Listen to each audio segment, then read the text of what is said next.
prie d'ouvrir vos Bibles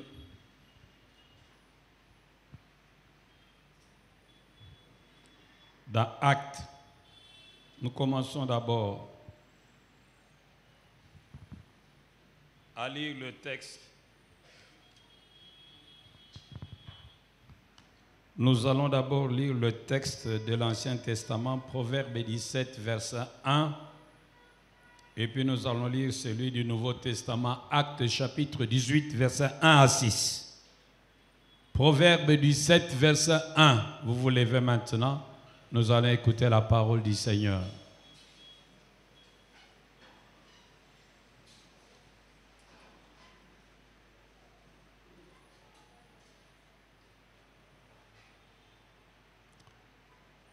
Je n'attends que vous.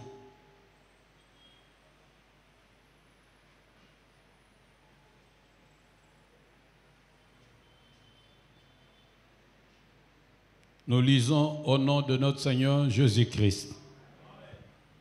Mieux vaut un morceau de pain sec avec la paix qu'une maison pleine de viande avec des querelles.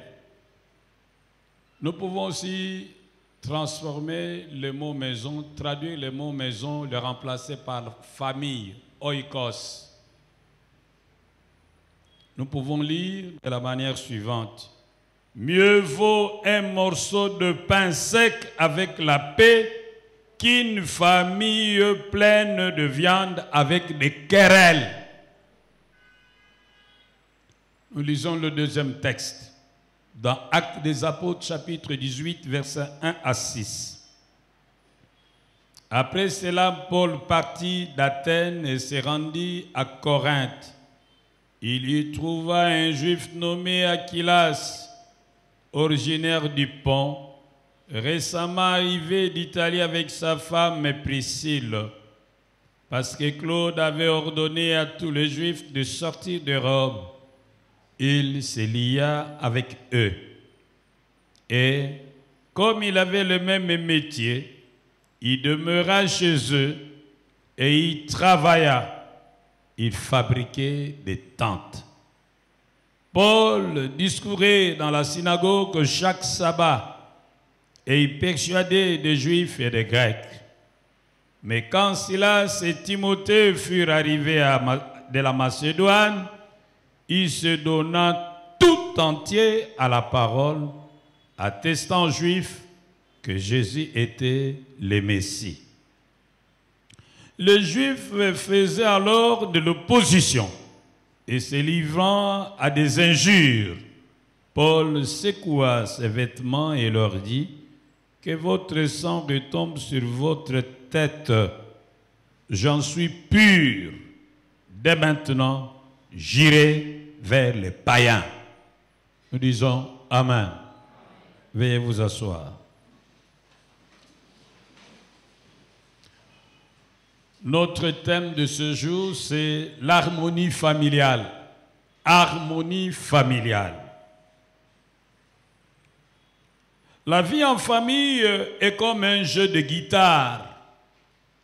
On doit obéir à un certain nombre de règles pour avoir une combinaison harmonieuse de sons qui soit agréable à l'oreille. Aujourd'hui, plus que jamais,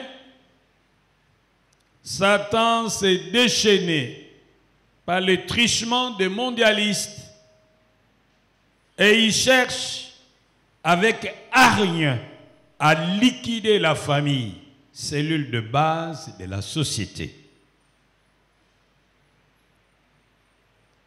Par la pratique de l'eugénisme, les dirigeants de ce monde, ce qu'on appelle couramment les mondialistes, travaillent pour réduire la population mondiale en fabriquant des maladies et de faux vaccins, en assurant la promotion des LGBT qu'on voudrait imposer à tout le monde et qu'on voudrait faire comme condition sine qua non pour obtenir l'aide de pays développés. Ces mondialistes travaillent d'arrache-pied pour sexualiser les enfants. Déjà, l'OMS propose qu'on puisse enseigner la sexualité depuis l'école maternelle. Il faut qu'on apprenne à l'enfant tout ce qui a un rapport avec le sexe depuis l'école maternelle. Les mondialistes travaillent pour liquider l'autorité parentale sur l'autel des droits de la femme et des droits de l'enfant. Nous assistons à une déconstruction des valeurs judéo-chrétiennes et à leur remplacement, parce qu'au nom du postmodernisme, la vérité absolue n'existe pas, tout est construit. Et maintenant, nous sommes à la phase de la déconstruction des valeurs judéo-chrétiennes jugées anachroniques par rapport à notre temps. Vous aurez appris autant que moi à travers les réseaux sociaux une information qui pourtant reste à vérifier. Les Chinois viennent de fabriquer une poupée en forme de femme, dotée d'une intelligence artificielle, capable de parler plusieurs langues à 99%, mais aussi capable de faire certains travaux ménagers réservés aux femmes. Une menace pointe à l'horizon pour les femmes.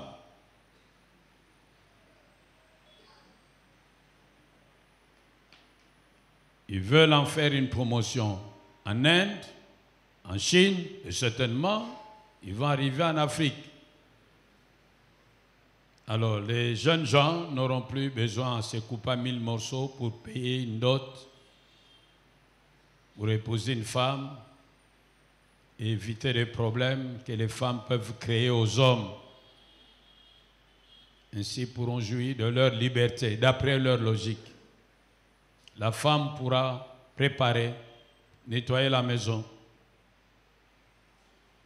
arranger les lits. Mais elle a aussi un dossier. Et régler les problèmes de pulsion sexuelle. Cette poupée-là peut garder sa charge pendant 72 heures.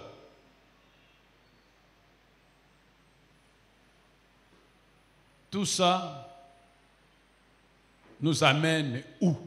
À liquider la famille. En Espagne, non seulement on encourage l'homosexualité, le lesbianisme, le transgenre, mais aussi la zoophilie. Vous pouvez avoir des rapports sexuels avec une bête, ce n'est plus une infraction, sauf si la bête se plaignait.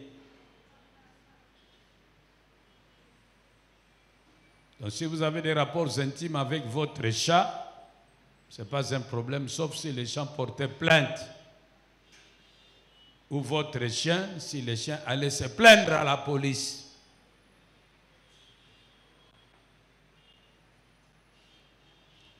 Lorsque vous lisez, vous essayez de comprendre toutes ces choses et les interpréter à la lumière de la parole de Dieu, vous comprendrez qu'il s'attaque à la famille.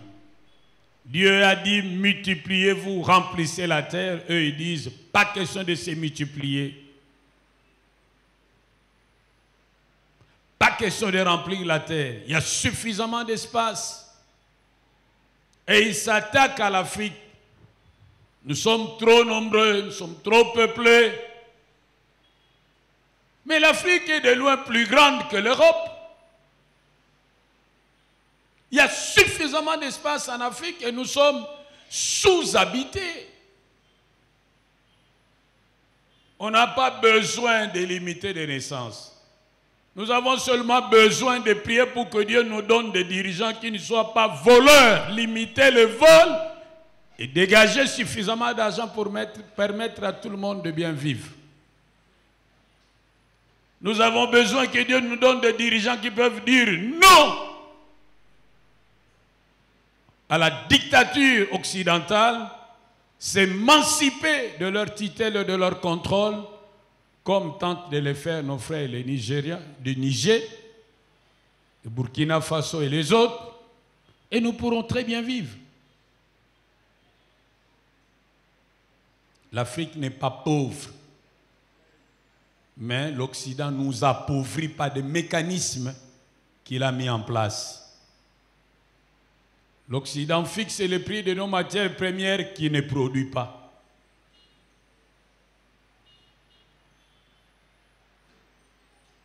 L'Occident nous impose des dictateurs que nous n'avons pas choisis. L'Occident nous vend les armes et nous dresse les uns contre les autres pour que nous puissions nous entretuer.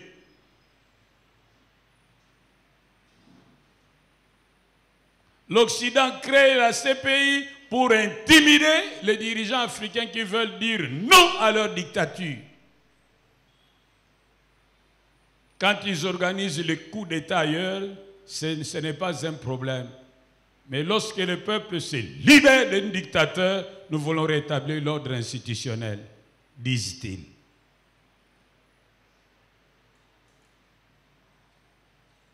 Lorsque des dirigeants s'élèvent pour nous sortir de l'ornière, ils s'emploient à les liquider. C'est comme ça qu'ils ont tué Kadhafi, ils ont tué Thomas Sankara, ils ont tué Lumumba. Ils ont tué les autres.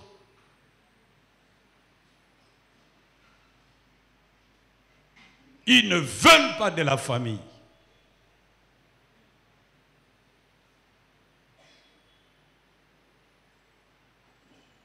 Dis à ton voisin, il y a assez d'espace en Afrique. Dis-lui, il y a assez d'espace. Nous sommes le continent est sous-habité. Dis-lui ça, le continent est sous-habité. Multipliez-vous. Dites-lui, multipliez-vous. Dieu pourvoira. Dieu pourvoira. Dites-lui, multipliez-vous. Dieu pourvoira. Y avoir un des enfants, non. 10, 12.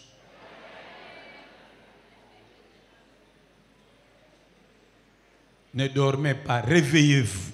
Faites le travail. Oh, dites avec moi, amen. Dis à ton voisin, réveille-toi, fais le travail. Dis-lui ça. L'Afrique est sous-habitée. Surtout le Congo, la RDC. 10 millions de morts, nous devons les remplacer. Vite et bien. Mais pourquoi vous ne voulez pas dire oui avec moi? Dites oui, amen. Oh, dites avec moi, amen. On a tué combien de Congolais? Au moins 10 millions.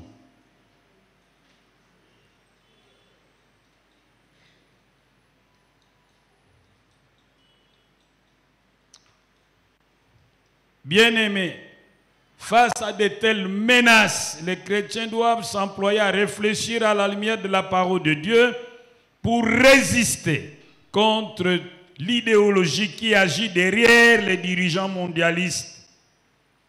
Et les chrétiens doivent s'employer à bâtir des foyers solides. Dans notre propos d'aujourd'hui, nous allons voir l'importance de l'harmonie familiale et les conditions de possibilité pour avoir une famille harmonieuse. Nous allons prendre le couple d'Aquila et Priscille comme paradigme, comme modèle. Et ce partage s'organise autour de 3 questions principales, à savoir, qu'est-ce qu'une famille harmonieuse? Quelle est l'importance de l'harmonie familiale? Et enfin, quelles sont les conditions pour avoir une harmonie familiale? Qu'est-ce qu'une famille harmonieuse? Une famille harmonieuse est une famille où il fait beau de vivre ensemble. Dans cette famille, tous les membres développent des relations interpersonnelles de qualité. Il règne au sein de cette famille l'amour, la joie, la paix, l'unité, le respect mutuel, le soutien mutuel, le partage, une bonne communication, l'acceptation mutuelle. Les forts supportent le faible. Cette description n'est pas exhaustive, elle est juste indicative. Mais elle a donné l'essentiel de ce qu'on devrait trouver dans une famille où règne l'harmonie. Quelle est l'importance de l'harmonie familiale? Dans 1 Pierre 3, verset 7, la Bible nous dit que lorsque la relation ne va pas entre un homme marié avec sa femme, cela ne permet pas à Dieu d'exaucer les prières faites par l'homme ou par la femme. Vous aurez compris avec moi que là où règne l'harmonie familiale, les prières sont efficaces. Pourquoi l'harmonie familiale est-elle importante? Parce que la Bible nous dit que Dieu répand sa bénédiction là où les frères et sœurs sont ensemble. Lorsque vous prenez votre Bible, dans le livre des Psaumes 133, l'auteur sacré dit: voici, oh, qu'il est agréable, qu'il est doux pour des frères de demeurer ensemble, comme l'huile précieuse qui, répandue sur la tête, descend sur la barbe d'Aaron, qui descend sur le bord de ses vêtements. C'est comme la rosée de l'Hermon qui descend sur les montagnes de Sion, car c'est là que l'Éternel envoie la bénédiction, la vie pour l'éternité. Dieu envoie la bénédiction là où les gens sont unis, là où règne l'harmonie. Dites avec moi, Amen. Dans Genèse 11, on nous parle de la construction du tour de Babel. Dieu n'avait pas approuvé ces projets. Mais Dieu est descendu pour confondre les gens qui bâtissaient ces tours. Qu'est-ce qu'il a fait? Il a simplement bousculé leur communication. Il a entraîné la confusion.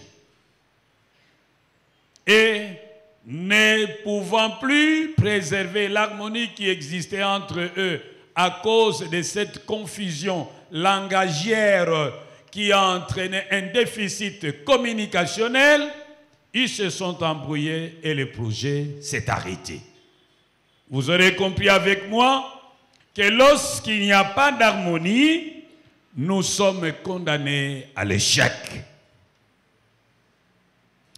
Bien-aimés, une famille où règne vraiment l'harmonie, où règne l'amour, la joie, la paix, le respect mutuel, le soutien mutuel, le partage, une bonne communication, l'unité, l'acceptation mutuelle, une telle famille est un bon cadre pour la formation de citoyens équilibrés sur le plan émotionnel, physique, psychique, spirituel et moral. C'est pourquoi la Bible dit: mieux vaut un morceau de pain sec avec la paix qu'une maison pleine de viande avec des querelles. Là où règne les querelles, c'est là que vont se développer les maladies psychosomatiques. Là où règnent les querelles, les enfants auront un mauvais rendement scolaire. Là où règnent les querelles, c'est là où va régner les divisions, les conflits mal réglés ou non réglés. Et si on y fait, on y prend garde, les enfants vont rejoindre la rue. Nous avons besoin de nous réveiller à temps pour nous battre afin que règne l'harmonie dans nos familles. L'harmonie familiale n'est pas un cadeau, c'est le résultat d'un travail assidu et c'est également le résultat de beaucoup de sacrifices. Bien-aimés, j'aimerais que vous sachiez qu'aucun succès extérieur ne pourra compenser l'échec d'une vie de famille. À quoi bon réussir en politique si au bout du compte vos enfants sont des voyous? À quoi bon réussir des grands diplômes à l'université, devenir des grands professeurs si vos enfants sont mal éduqués, mal élevés? À quoi bon avoir toutes les richesses du monde si vos enfants sont des voyous, des vauriens, des drogués? Faites de la réussite de votre vie de famille une priorité. Faites de votre famille une priorité. Ne la sacrifiez pas sur l'autel d'une carrière quelconque. Laissez tomber les heures supplémentaires. Rentrez à la maison. Occupez-vous de votre femme et de vos enfants. Laissez tomber les heures supplémentaires. Rentrez à temps à la maison. Occupez-vous de votre mari et de vos enfants. Il n'est pas bon que vous soyez tout le temps en mission de service. Renoncez à certaines missions de service pour vous occuper de votre famille. Ne sortez pas pendant que vos enfants dorment et vous rentrez tard la nuit pendant que les enfants sont déjà au lit. C'est mal, ce n'est pas bon. Et il est temps de développer des relations avec vos enfants. La famille n'est pas une ferme. Il y a des relations à développer. Il y a des valeurs à communiquer.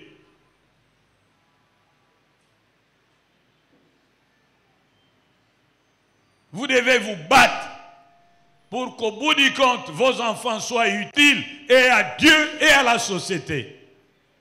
Vous devez vous battre pour qu'au bout du compte, vos enfants soient une bénédiction pour la société et pour l'Église.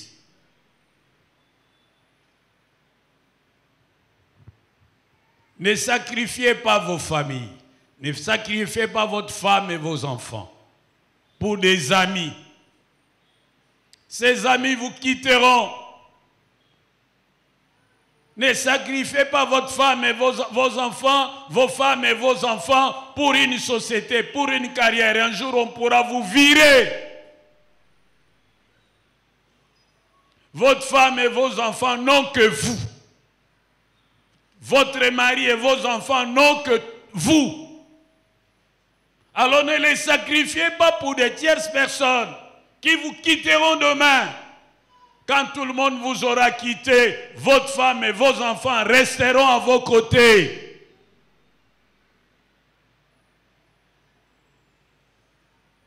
Il y a des gens que vous croyez qu'ils vous aiment, en réalité ne vous aiment pas. Ils vous apprécient. Mais votre femme et vos enfants vous aiment. Malgré vos faiblesses, ils vous aiment. Ils vous aimeront toujours. Votre mari vous aime. Vos enfants vous aiment. Malgré vos faiblesses, ils vous aiment.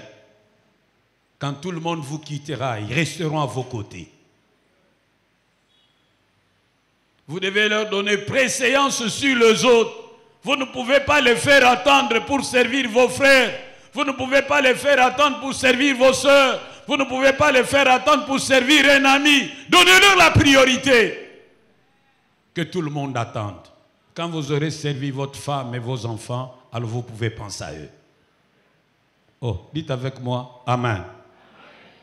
Oh, dites avec moi, Amen.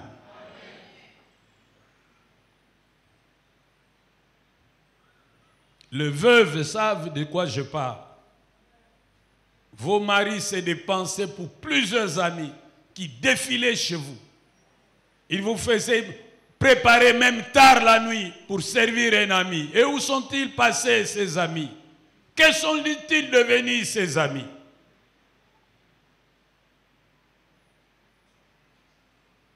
Occupez-vous de vos familles, je vous supplie. Donnez les meilleurs de vous-même à votre femme, à vos enfants. Donnez les meilleurs de vous-même à votre mari, à vos enfants. Il y a des gens qui vous approchent parce que vous occupez ces postes. Mais votre femme sera toujours là, même si jamais demain il y a remaniement. Vos enfants seront toujours là, même si demain vous n'êtes plus ministre. Ils vous soutiendront. Oh, dites avec moi, Amen.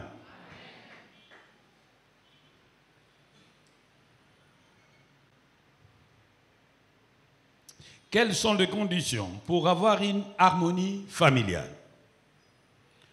Je vais vous donner 6 conseils. Le premier conseil, c'est la préparation. Le mariage est pour les adultes. Le mariage est réservé pour les personnes responsables. Autrefois, nos ancêtres avaient créé des structures où on initiait le jeune pour le faire entrer dans la société des adultes. Dans le royaume Congo, il y avait ce qu'on appelait les Kikumbi. Les femmes entraient pour 6 mois d'initiation. On leur apprenait comment s'occuper d'un homme, comment s'occuper des enfants, comment s'occuper des beaux-parents, comment s'occuper des beaux-frères, comment faire le chant, comment préparer ceci, comment préparer cela, qu'est-ce qu'on fait en cas de deuil. Elles apprenaient tout pendant 6 mois.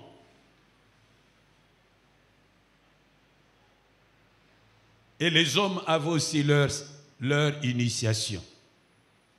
Et il y avait des structures comme ça presque dans toutes les tribus. Les Kimbilikiti à l'est, les Mungonge, etc., etc.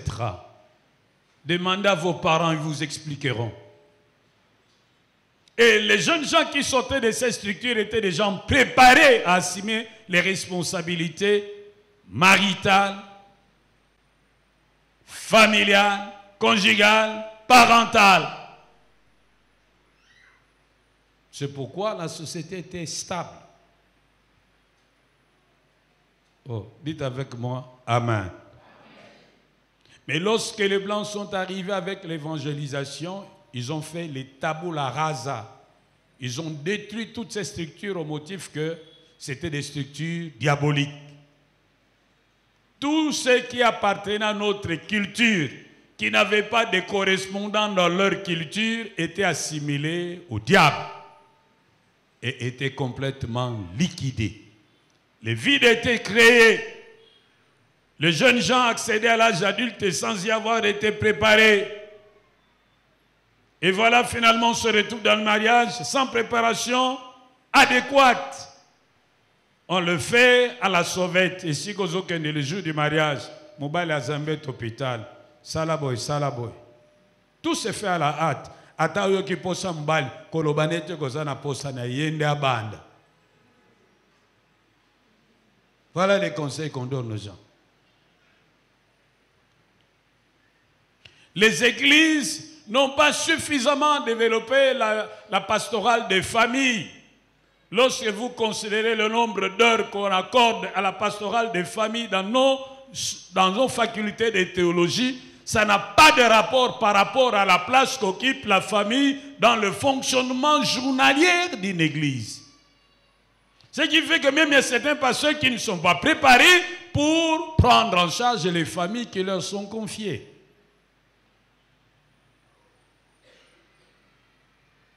Non, même pour devenir un chauffeur, on apprend. On apprend pour devenir un maçon. On apprend pour devenir un médecin. On apprend pour devenir un charpentier. On apprend pour devenir un boulanger. On apprend pour devenir un pâtissier. Mais pourquoi ne pas apprendre à devenir un chef de famille? Parce que le papa, c'est un chef de famille. Pourquoi ne pas apprendre à devenir assistant du chef de famille? Parce que la maman, elle est assistante du chef de famille. On entre dans cette structure sans y avoir été préparé et on essaie de tout faire par essai et erreur. Et ces erreurs sont graves. Et comme si cela ne suffisait pas, les prophètes s'y mêlent et compliquent l'équation.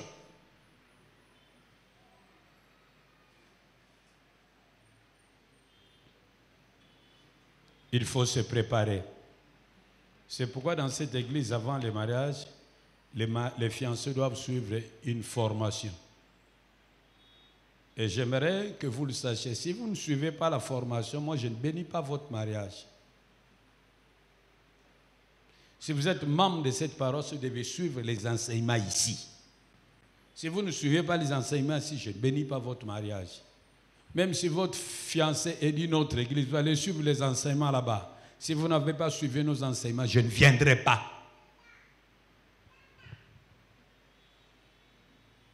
Nous disons bien Amen. Oh, est-ce que vous êtes là? Dites bien Amen. Deuxième conseil. Il faut bâtir sur le roc. Je ne vais pas trop m'étendre ici parce que nous avons suivi un enseignement le mois passé sur comment bâtir sur le roc. Aquilas et Priscille avaient un même Seigneur, Jésus-Christ.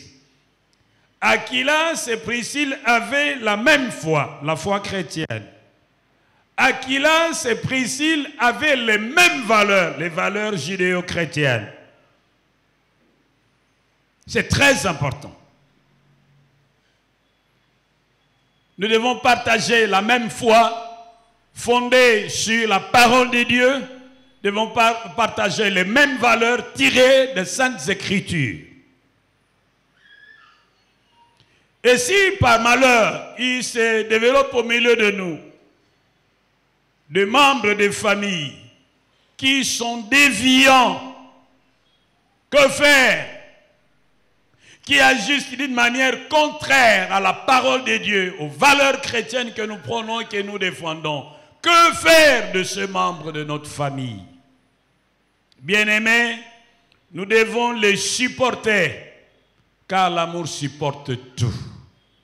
Et la Bible dit que les forts supportent les faibles.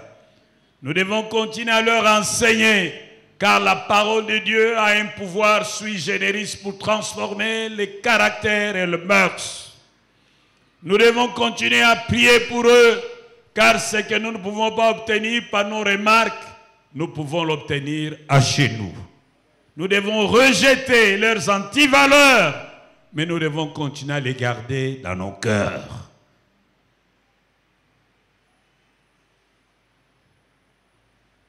Troisième conseil. Il faut servir Dieu ensemble. Priscille et Aquilas avaient un même ministère.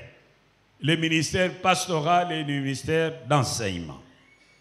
Nous devons servir papa, maman, les enfants et tous ceux qui habitent sous notre toit dans une même église.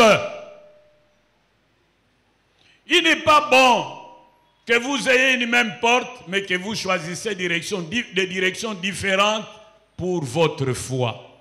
Les uns vont chez Nzambe Mapapou, les autres vont chez Nzambe Talatal, et d'autres vont chez Nzambe Kikobouvou. Non. Papa, vous devez exercer votre autorité. Vous devez être le commandant de troupes. Tout le monde doit vous suivre. Oh, dites avec moi, Amen. Amen. Maman, si vous trouvez que votre mari va à une mauvaise adresse, discutez de cela en chambre, pas devant les enfants. Essayez de trouver une solution consensuelle. Pourquoi est-il important de participer dans une même église?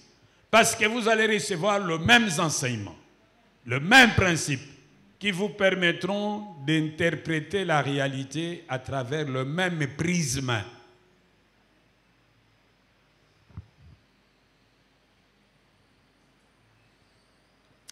Quatrième conseil. Il faut avoir l'autonomie financière. Aquilas et Priscille avaient une autonomie financière parce qu'ils avaient leur entreprise.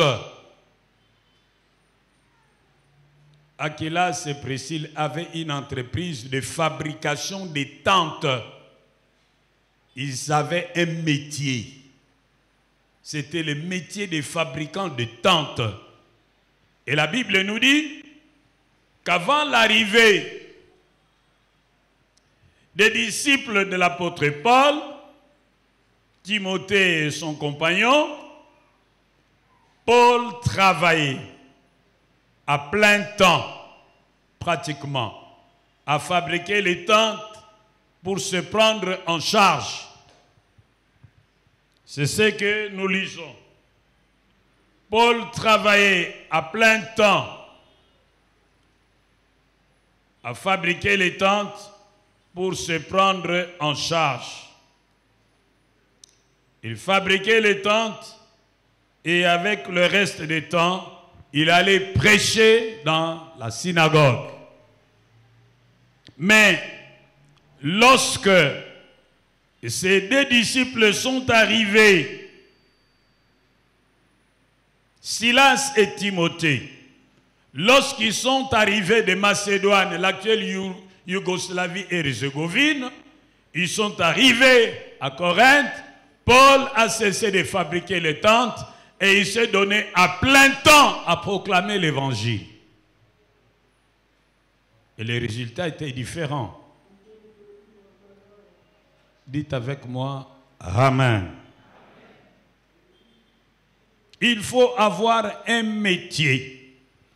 Et chez les Juifs, chaque parent a la responsabilité, chaque papa a la responsabilité d'apprendre à son enfant un métier, à commencer par le sien. Et les Juifs disent qu'un papa qui n'apprend pas à son enfant un métier, lui apprend à voler. Il faut que ton enfant ait un métier qui lui permette de gagner son pain d'une façon honnête. C'est pourquoi pendant les vacances, filles et garçons, s'il y a une formation en pâtisserie, envoyez-les apprendre. S'il y a une formation dans la fabrication de peinture, envoyez-les apprendre.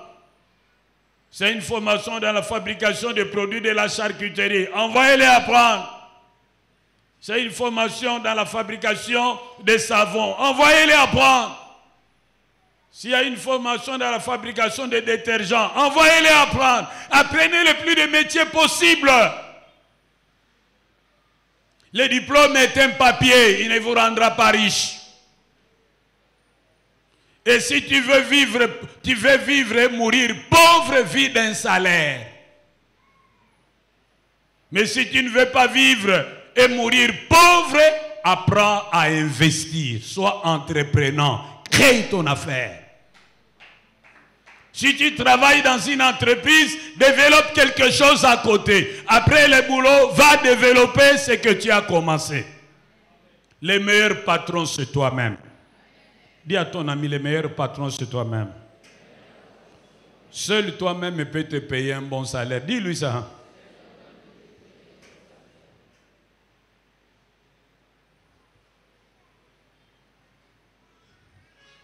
Travaille d'abord, mais développe quelque chose à côté. Et quand ce que tu auras développé aura grandi, tu peux alors quitter. Oh, dis avec moi, Amen. Oh, dis encore Amen.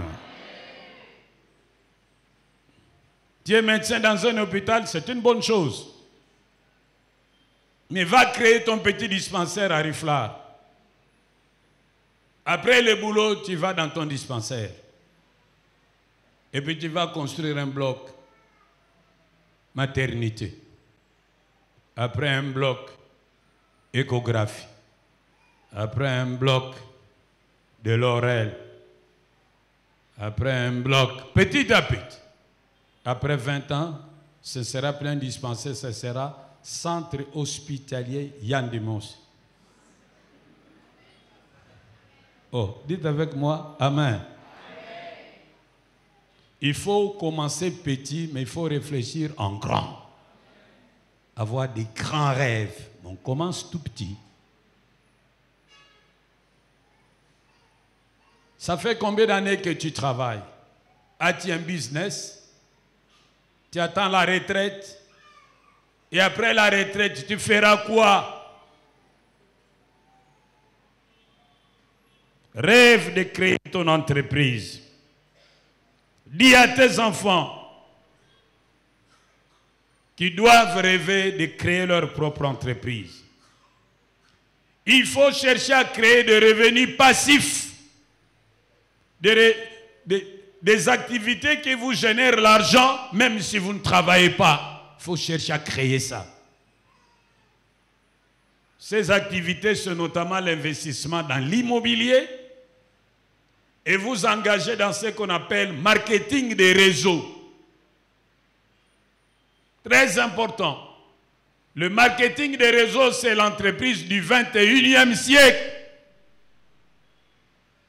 Dans la vie, il faut avoir soit un produit à vendre, soit un service à vendre. Vous ne pouvez pas croiser les mains. Soit un service à vendre, soit un produit à vendre. Il faut avoir un système qui fonctionne tel que vous puissiez vous retrouver, même si vous n'êtes pas au boulot. Il faut mettre sur pied un tel système. Oh, dites avec moi, Amen. Je vais vous donner un exemple de marketing des réseaux. Moi, je viens, j'achète ton produit. Tu me donnes une commission. Je vais dire à un autre. Toi, tu vas dire à un autre. Tu parles de ce produit. Il achète. Lui, on lui paye une commission. Toi qui as amené la personne, te paye aussi une commission. Plus ton réseau va s'étendre, plus tu auras l'argent. Tout ce qu'on te demande, c'est de parler. Parle, parle, parle. N'aie pas honte. Bouscule tout le monde. Bouscule tout le monde. Dans la vie de tout homme. Ça, nous parlons sur le plan horizontal. Tout homme a besoin d'avoir une bonne santé. Et tout homme a besoin d'un... Alors, ces produits-là, vous l'expliquez, vous le montrez qu'avec ces produits, vous aurez une bonne santé, mais vous aurez aussi l'argent. Qui dit mieux? Commence. Bats-toi, parle de ça à tout le monde comme un fou. Un jour, tu vas te frotter les mains. Oh, dites avec moi, Amen. Dis à ton ami, Longola Soni. Zala entrepreneur, Lobane Zala entrepreneur. Et le Gozobo Mayo Soni. Bon, c'est quoi Baksami Bale? Longola Goigoy, Longola Goigoy. Yamisa to Lobane, Longola Gobanga, Lobane, Longola Gobanga. Banga banga, obanga ndoke, obanga puko, obanga pesi, obanga pemutu. Ne négligez pas l'agriculture. Oh, dites avec moi, Amen. Ça fait combien d'années que vous travaillez? Je vais vous aider à comprendre. Si vous achetez, je prends seulement un exemple, vous achetez 2 hectares ou 3 hectares de terre. Chaque hectare peut recevoir 400 avocatiers. Si vous avez 3 hectares, vous pouvez planter 1200 avocatiers. Oh, vous me dites, oh non, il faut une distance de 10 mètres. Non, les 10 premières années, l'avocatier ne va pas s'étendre au point de gêner son voisin. Les 10 premières années, vous plantez 400 avocatiers par hectare. Si vous avez 3 hectares, vous avez 1200. Après 5 ans, vous commencez à récolter. Si vous avez planté les avocatiers greffés, vous devez déjà commencer à récolter. Si vous importez les avocatiers de l'Afrique du Sud ou de Nairobi, à la 4e année, vous commencez à récolter. Un avocatier peut vous donner, je n'exagère pas, ça c'est la plus mauvaise hypothèse, $50. Mais moi j'ai mon grand frère, Koulabot, il avait un avocatier ici à Kinshasa, et il me disait, René, je n'ai pas moins de $100 chaque année. Il y a certains avocatiers qui peuvent produire 2 fois l'an. Maintenant, je prends seulement l'hypothèse la plus mauvaise. Vous avez 1200 avocatiers et chaque avocatier vous donne $50. Vous aurez combien à la fin de l'année? 60 000 $, non? Yebisa moninga noza mubola pozo négligé musala bilanga lobane.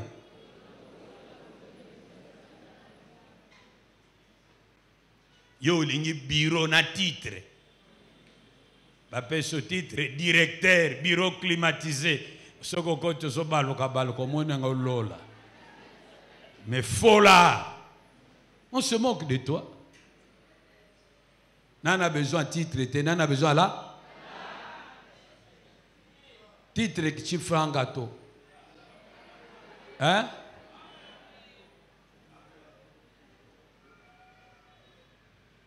Oh, le bon malam, amen.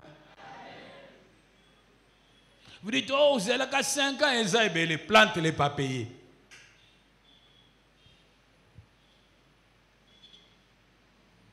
Notre ministère de l'Agriculture doit changer sa manière de faire les choses. Nous ne pouvons pas continuer comme ça. Il faut créer des filières, former les gens dans des filières, pousser les gens à une production intensive. Ça peut aussi générer des devises et résorber le chômage. Il n'y a aucun secteur qui peut résorber le chômage autant que le secteur agricole. Planter les pas payés. Acheter les semences améliorées des pas payés. Planter les pas payés. Après 6 mois, ça commence à produire. Un pas payé peut vous donner 100 fruits par an. 100 mètres sur 100 mètres, vous pouvez planter 2500 pas payés. Maintenant, je vais calculer avec vous. Si vous avez planté 2500 pas payés et que chaque pas payé donne seulement 2 fruits par mois au lieu de 8 fruits, 2 fruits seulement, la pire des hypothèses. Si vous avez planté 2500 pas payés, vous aurez combien? 5000 fruits. Et si vous vendez un fruit à $1, vous aurez combien? $5000. Yo na compagnie ba futa 5000.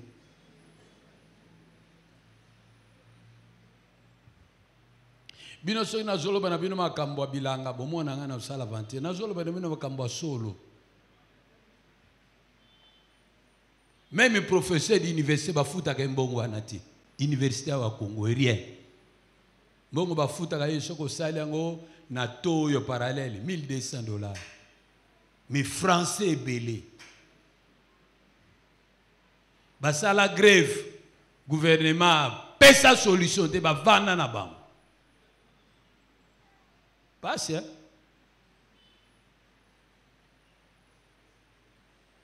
Soki oloni pai pai okozela mbula boni po ebanda obota. Hein? 6 mois. Et kobota pendant 3 ans. Et bota de janvier à décembre.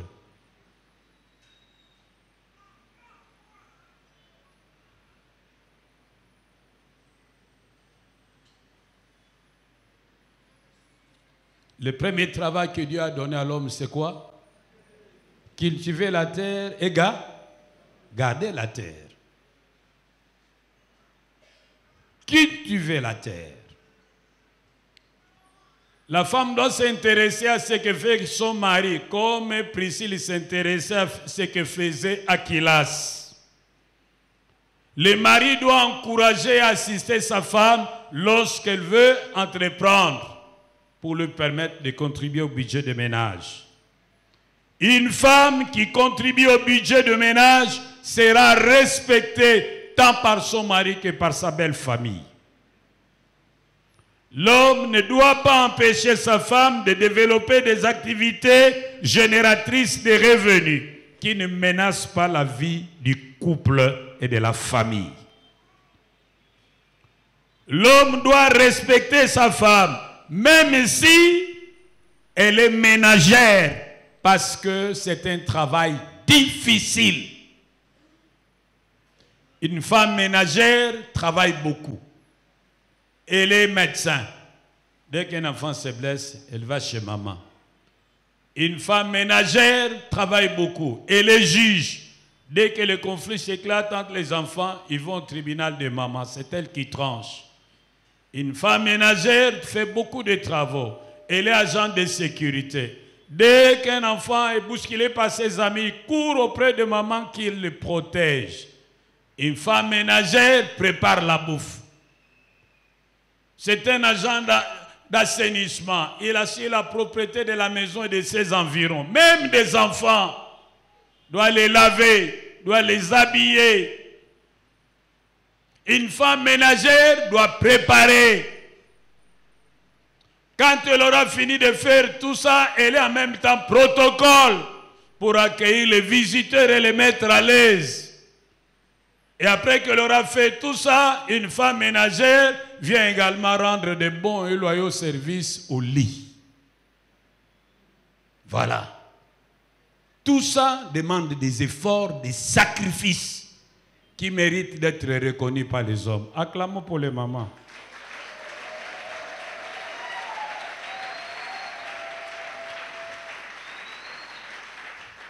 Quand elle aura fini de faire tout ça, elle doit encore porter une grossesse pendant 9 mois. Et puis souffrir de douleurs d'enfantement. Et puis commencer à se laver avec de l'eau très chaude. Non, ces femmes. Acclamons encore pour les mamans.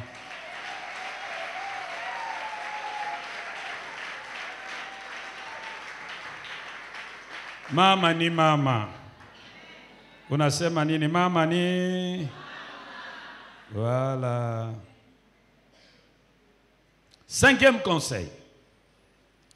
Il faut avoir des amis communs crédibles. Il faut avoir des amis communs crédibles. Aquilas et Priscille avaient un ami commun, l'apôtre Paul.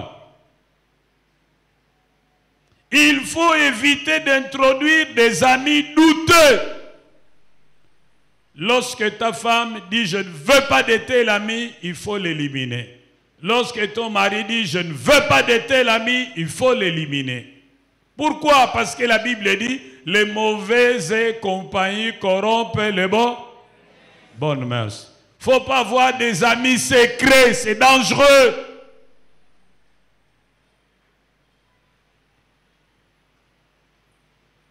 Il y a des amis douteux. Il y a un homme licencié de l'université de Kinshasa, d'une faculté X. À l'arrivée de Musée, il est entré dans la police. Il a gravi les échelons. Il est devenu une autorité. Il s'est marié. Il a eu des enfants avec sa femme. Sa femme ne faisait rien. Finalement, elle a pu donner un petit capital à sa femme pour qu'elle se débrouille. Il se demande de sa femme. Sa femme commença à l'acheter des huiles ici dans le beach ici, et elle vendait, et puis elle a évolué. Et puis après, l'homme, par ses relations, a trouvé une relation auprès d'une entreprise de la place qui fabrique des savons. Il devait commencer à livrer de grandes quantités d'huile dans cette entreprise. Comme les documents, les registres de commerce et tous les documents, c'était au nom de sa femme, lui, en tant que policier, ne pouvait pas faire le commerce. Mais les capitaines, c'était les capitaines de l'homme. Elle a donné le marché à sa femme, qui a signé le contrat avec l'entreprise. Elle a acheté les huiles, elle a les livré, mais elle n'arrivait pas à atteindre la quantité exigée. Elle va alors demander à son mari de l'autoriser d'aller acheter les huiles en province. L'homme dit, mais tu ne connais pas cette province qui, oh non, ton ami peut m'accompagner. Et elle commence à faire le voyage avec l'ami. Ils ont vraiment développé leur activité. La femme a acheté des maisons, acheté des maisons, acheté des maisons. Et puis à un moment donné, l'ami a récupéré la femme de son ami. Il y a des pirates de cœur. Comme les Quinois disent, Bétié Moussinjo.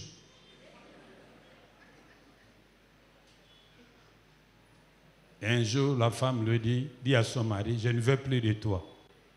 Oh, comment? Non, c'est fini. Bolingo ici. Les familles au rendez-vous. Ils se sont séparés. Elle a donné à son mari un préavis de 2 semaines. Quitte ma maison. L'homme a quitté la maison, il est rentré à Bumbu chez sa mère, veuve. Commence à vivre avec sa mère. La femme est restée avec ses enfants. Et puis, l'homme va apprendre que la femme a changé le nom du dernier enfant. La dernière enfant, c'était l'homonyme à sa mère. Va voir la femme, mais comment même ce que tu as changé comme beauté? Et la femme lui dit, parce que ce n'est pas ton enfant. Alors l'homme se ravise, commence à regarder. Ah, au fait, ce n'est pas notre aîné. Ces oreilles-là ne nous ressemblent pas. Ça ne nous ressemble pas. Son menton, il est un peu plus poussé. Ses pieds, ah, c'est vrai.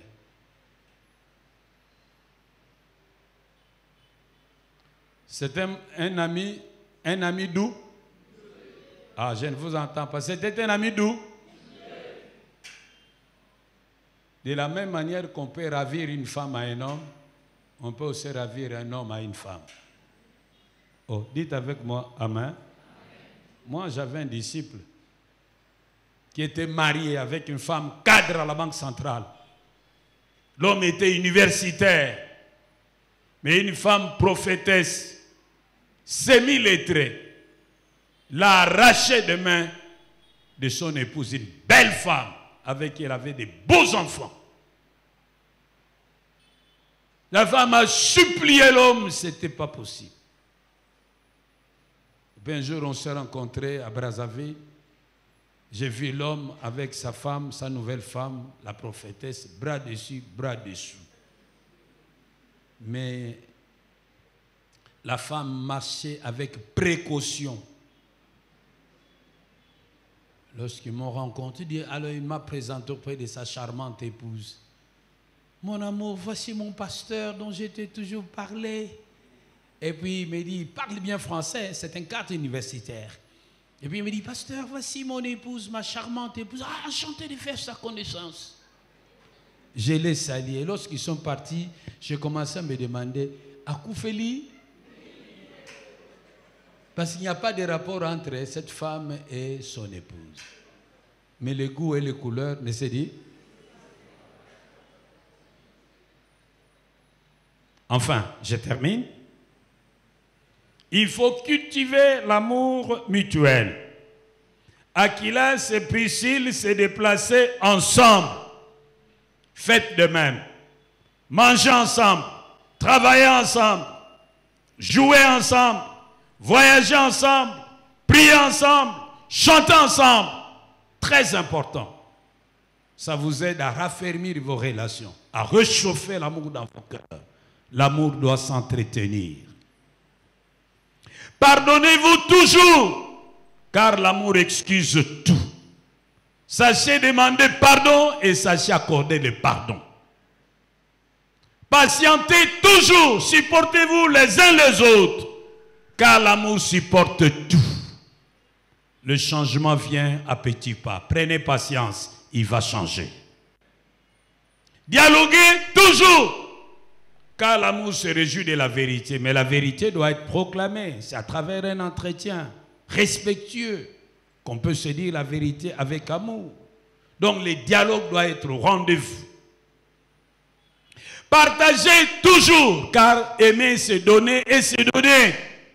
Les Bakongo disent l'essentiel ce n'est pas de se rassasier, mais que chacun ait son morceau. Ngudi ansamu. Lungila kansika yukutako. Dans la famille, l'essentiel, ce n'est pas que chacun se rassasie. Si tu cherches à te rassasier, ton frère n'aura rien. Prends un petit rien, donne aussi à l'autre un petit rien, ainsi de suite. Comme ça, tout le monde aura un petit rien. Lungila kayukutako. Répétez après moi, Lungila kayukutako.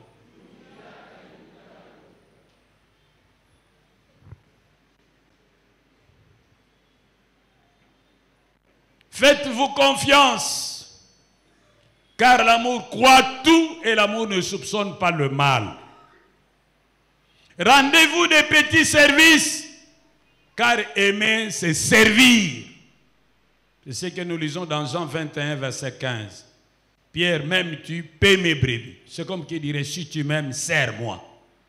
Aimer, c'est servir. Rendez-vous de petits services. C'est aussi une manière d'entretenir l'amour. Appréciez-vous, encouragez-vous. Cessez de vous déprécier. N'humiliez personne. Évitez de faire des remarques désobligeantes en public. Parlez-vous, dites-vous des choses dures mais en secret. Respectez-vous, car ce qu'un homme aura semé, il le moissonnera. Acceptez-vous mutuellement. Enfin, je termine avec les parents. L'harmonie de la famille repose beaucoup plus sur les épaules des parents. Chers parents, faites un front commun dans le bien. Faites un front commun dans le bien.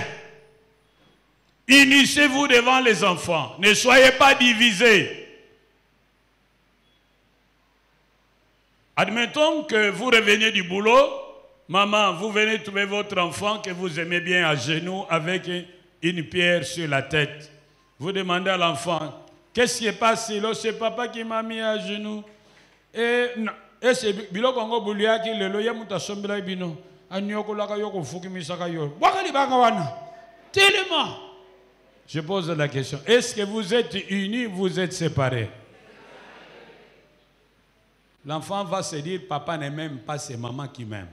Et cet enfant est perdu pour la vie. Même si c'est un second lit, cette femme a trouvé ses enfants. Lorsque la femme éduque ses enfants de la femme qui est partie, laissez à cette femme la liberté d'éduquer ses enfants, c'est pour leur bien. Et si vous commencez à annuler les décisions de la femme, vous avez perdu. Faites un front commun. Quand papa dit non, maman dit non. Même si tu n'es pas d'accord, c'est ensemble que tu vas exprimer ton désaccord. C'est la personne qui a pris la décision qui doit aller l'annuler ou la changer. Pas quelqu'un d'autre. Faites un front commun.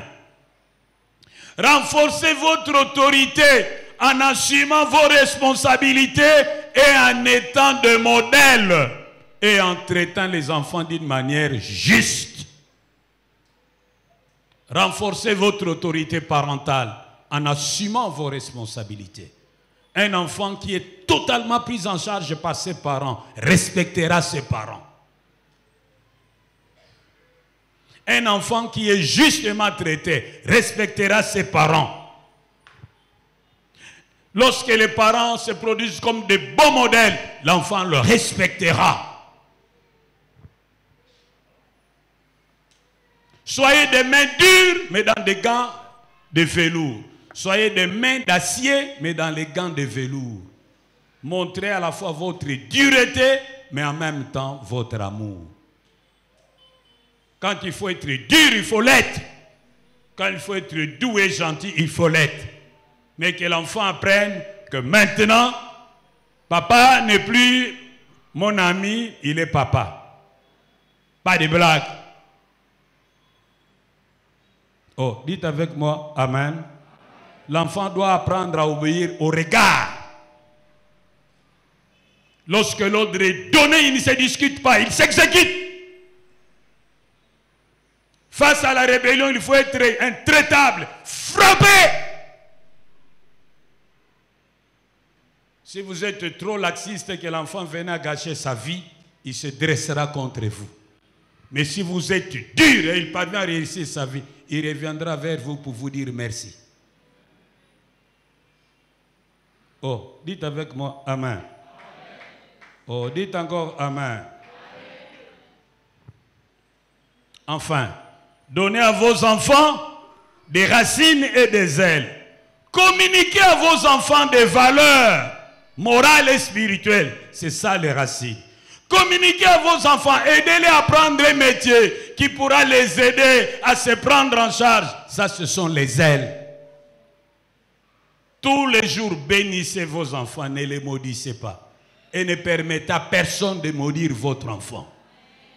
Oh, je reprends. Tous les jours, bénissez vos enfants. Dites avec moi. Dites tous les jours, je bénirai mes enfants. Je ne les maudirai jamais. Même sous la colère. je ne permettrai à personne de maudire mon enfant. Lorsque vous maudissez votre enfant, c'est comme si vous jetez la salive en l'air. Elle va retourner au visage. Elle va vous retourner au visage. Que tes enfants prospèrent. Lorsqu'on va compter les enfants qui ont réussi, qu'on compte tes enfants. Qu'il ne se trouve parmi tes enfants aucun voleur à main armée, aucun bandit, aucun voleur de l'argent de l'État, aucun prostitué, aucun drogué. Oh, dites avec moi Amen. Que le Seigneur vous bénisse.